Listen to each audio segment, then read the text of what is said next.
What is going on, guys? Welcome back to a brand new video. So it's been a little bit since the last time I've uploaded. I have been trying to recollect, you know, myself when it comes to everything that's going on right now with the market and everything. But today I've decided, you know, it's time to finally get that FLD on the road. And so we're about to go see if that bad boy will start, and then I'll just, you know, let you guys know the plans when it comes to the Classic and the FLD. So yeah, let's get into it. Alright guys, here we are, undisclosed location where the FLD has been sitting for quite some time, dude. Jeez, look at that bad boy. Freaking long guy left all this stuff. Oh man, she needs a nice little frame paint, little sand job.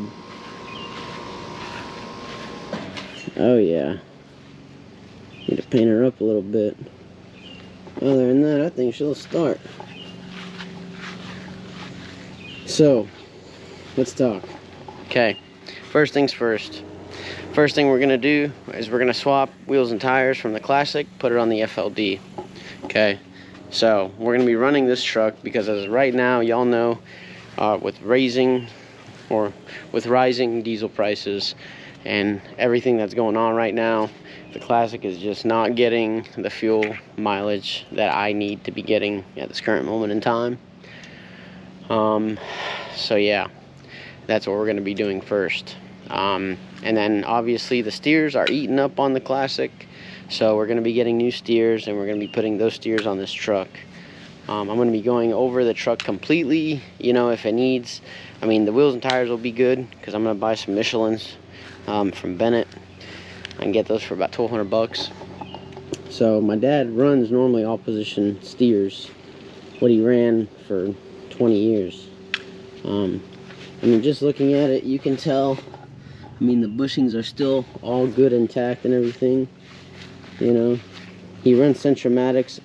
You know, just for the sake of how old these tires are, I'd rather not run them. My only concern would be shocks, but they don't look like they're really leaking. So, I mean, I think they'll be okay. But other than that, you know, airbags. Airbags would be another thing. So, yeah. But for the most part, we're gonna have to make room for the headache rack, so we're gonna have to move this freaking plate or remove it, which sucks, but you know, what can we do? That's basically our only option. But other than that, for the most part, I need to replace the air lines on it, which I believe my dad has some spare in the garage, so that's good.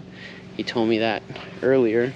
Let's climb up this bad boy. I know it's got an air leak right here on one of these valves. Other than that, I mean, for the most part, everything should be okay. It would really be a shame to have to remove this to put a headache rack on, but we'll see if we can get away with it. You know, maybe we could just move it back, and maybe that'll do. Look at that, man. Good old 12.7. Looks like my dad recently, before we parked it, he replaced the air compressor. There's a ground right there that's not connected. That's weird. Other than that, for the most part, everything seems okay. Power steering leaking a little bit. Other than that, nothing major. He's got the big boy freaking shocks on here. Man, literally my truck. Or literally my engine.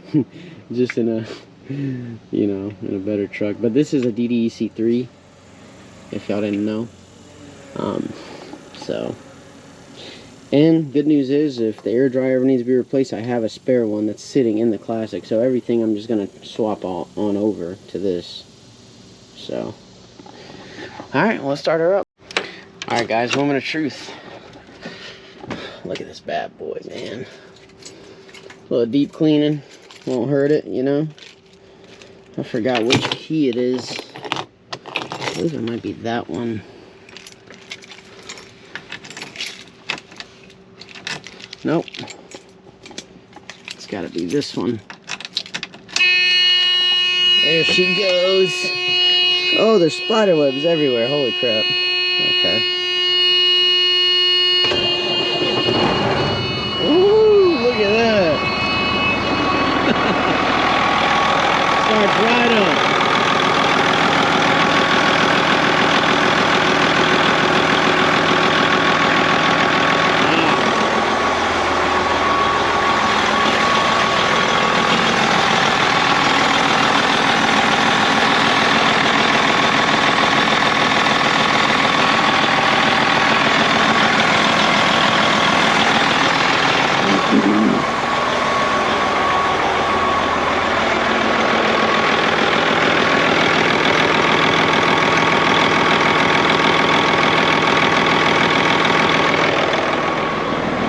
See what the airbags are looking like while it starts to air up.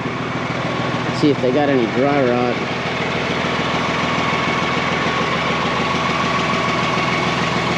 I mean, I think there'll be there's a little bit of freaking dry rot on them, but like I said, we'll just have to see what happens. So, inside.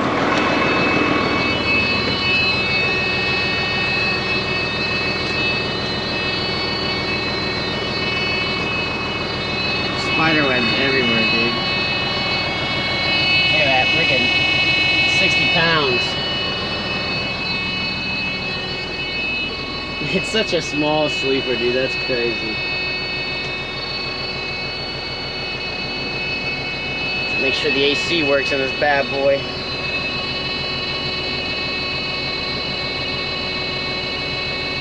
I remember being a little kid riding with my dad, dude. It's crazy.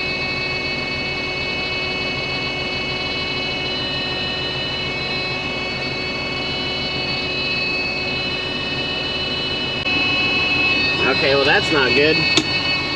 She don't want to air up at all.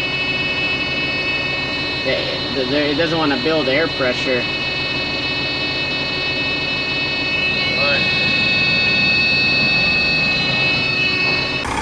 Alright guys, so I can't really pinpoint the air leak. I don't know, it might be the fan clutch. Because normally if the fan clutch won't like build air, it won't go through the rest of the truck, or it could be the air governor. But it sounds more prominent on this side.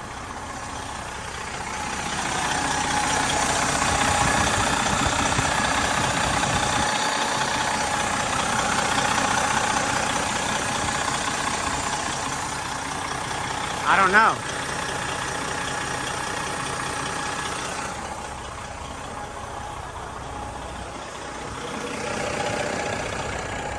She don't want to air up at all, like whatsoever. Yeah, it's got to be a massive leak then. Yeah, see, the buzzer won't even go off.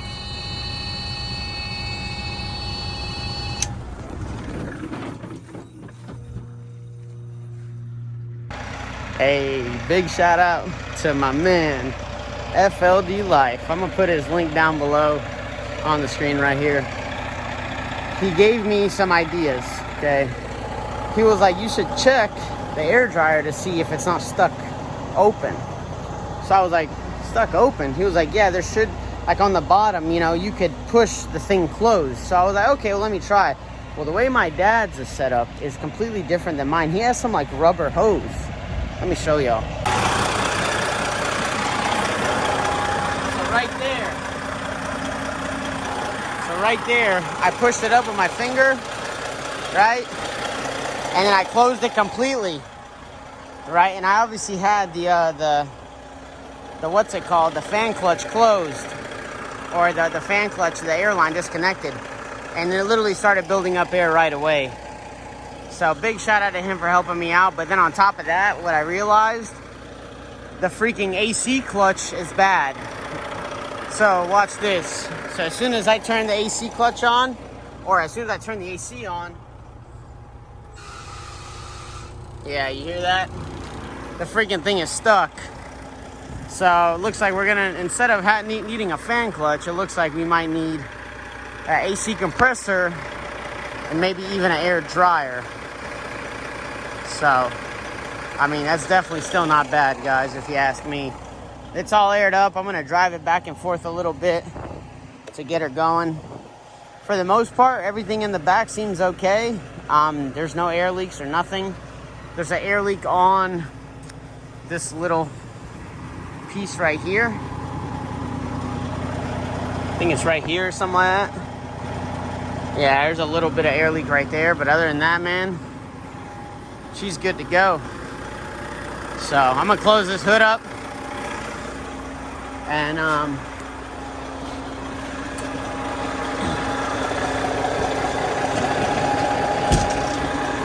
I got new marker lights for this bad boy too. But yeah, we're just gonna drive it back and forth for a second.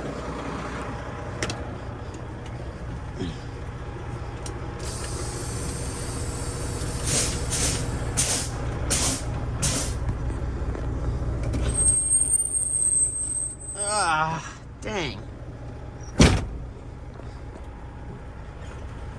No, I don't know how to.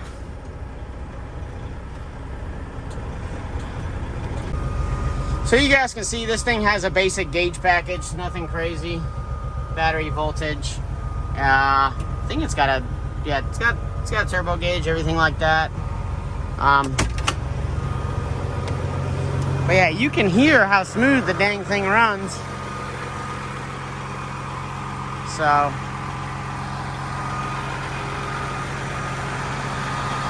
I replaced these headlights, but the high beams don't work because I think I just got to rewire it another way. But yeah, for the most part, she's good, dude. Let me show y'all a guy from if y'all remember, the Part Sam guy. He sent me these things right here, so we're gonna be wiring these up pretty soon. Some nice new little chrome. We got those sent out to us, so we're gonna make a video on that later. So yeah. All right, y'all. Hope y'all enjoyed this freaking video. That was a mission to figure out what's wrong, and now that we know what's wrong, I'm satisfied. But yeah, man. So, like I said, man, I'm not giving up. We're gonna keep trying. When it comes to this trucking thing, I really don't want to give up. That's the last thing I want to do. You know, I got a family to support. At the end of the day, I can always go get a job working on cars because, you know, I got former mechanic experience, you know, but I don't want to do that, you know. I enjoy the road. I enjoy trucking and stuff like that. And it's just kind of in my blood, you know. So, we ain't giving up just yet. So I hope y'all enjoyed, and I'll catch y'all on the next one. Peace.